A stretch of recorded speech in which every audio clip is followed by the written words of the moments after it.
záhadná dětská lebka mimozemského původu. V mexické poušti v Cooper Canyonu byla v roce 1930 objevena záhadná lebka mladou dívkou, která prozkoumávala důlní šachtu. Tato lebka měla velice neobvyklý tvar, který z žádného pohledu neodpovídá té lidské. Dle radiokarbonové metody bylo stáří datováno na 900 let a dle dentisty, který ji zkoumal, patřila dítěti starému 5 let. Tradiční vědci trvají na tom, že zvláštní tvar je způsoben genetickou anomálií, která způsobuje tzv. Hydrocephalus, což je zvětšení lebeční dutiny v důsledku nahromadění tekutiny. Tato nemoc to ale být nemůže, protože hydrocephalus způsobuje nerovnoměrné zvětšení lebeční dutiny, která nemá jasně daný tvar. Lebka hvězdného dítěte má ale lebku naprosto rovnoměrnou. Objem lebky hvězdného dítěte je o více jak 10% větší než u průměrného dospělého člověka. Dalšími rysy, které člověku nepatří, je tloušťka lebeční kosti. Ta je jen poloviční, ale za to tvrdost je 2krát větší než u lidí. Hustota a tvrdost kostí se podobá zubní sklovině. Kostní hmota navíc obsahuje tvrdá vlákna, podobná husté síti.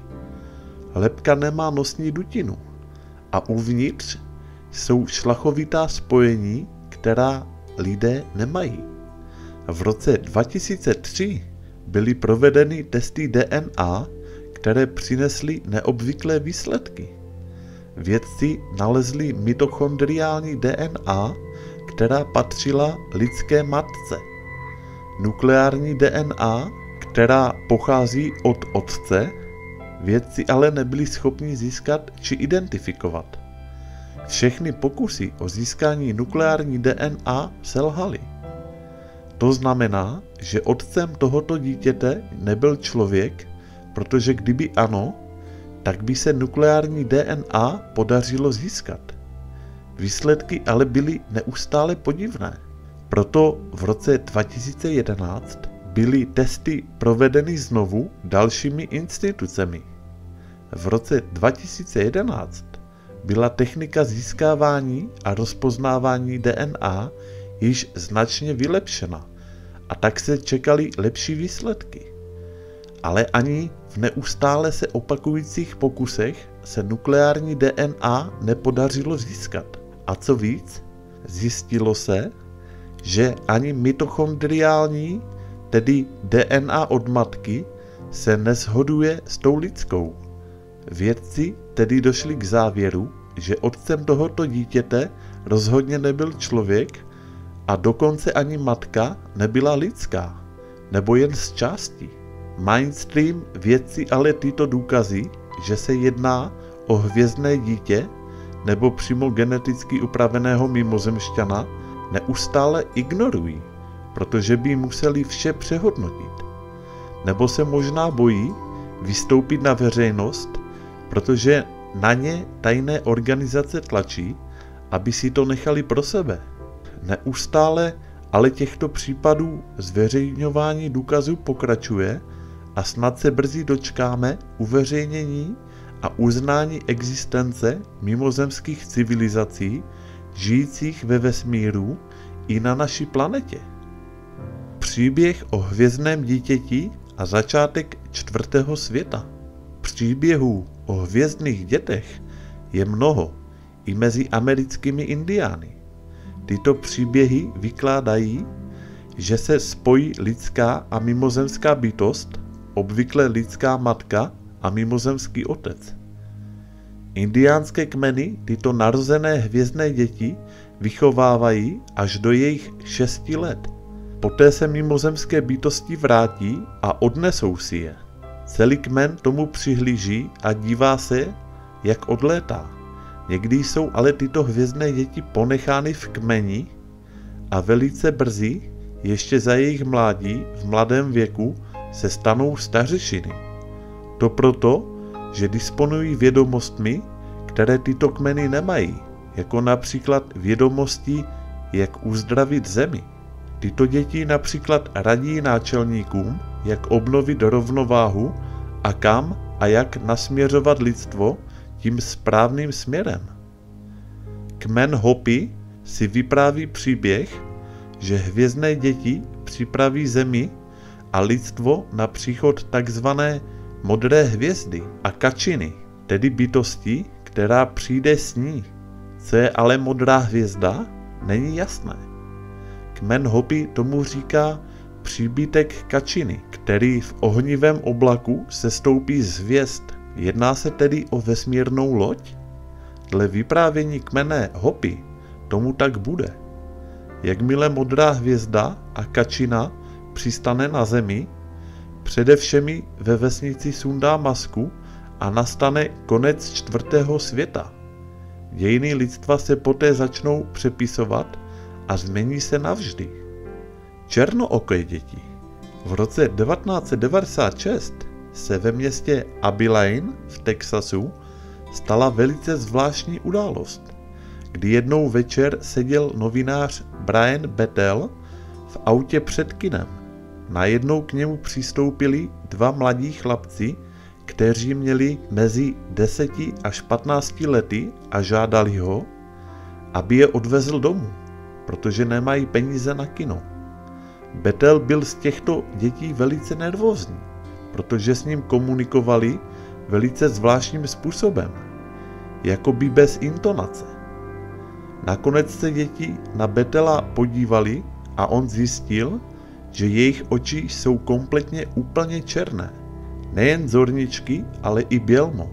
Toho tak vylekalo, že rychle odjel pryč. Když se podíval do zpětného zrcátka, po dětech najednou nebylo ani stopy. Bettel tento svůj příběh popsal na internetu a ihned poté se k němu přidalo několik dalších lidí, kteří se s těmito černookými dětmi také setkali. Co jsou tyto černooké děti zač? Někteří věří, že tyto děti jsou opakem hvězdných dětí. To znamená, že hvězdné děti nám pomáhají, ale tyto černooké děti nám chcou ublížit.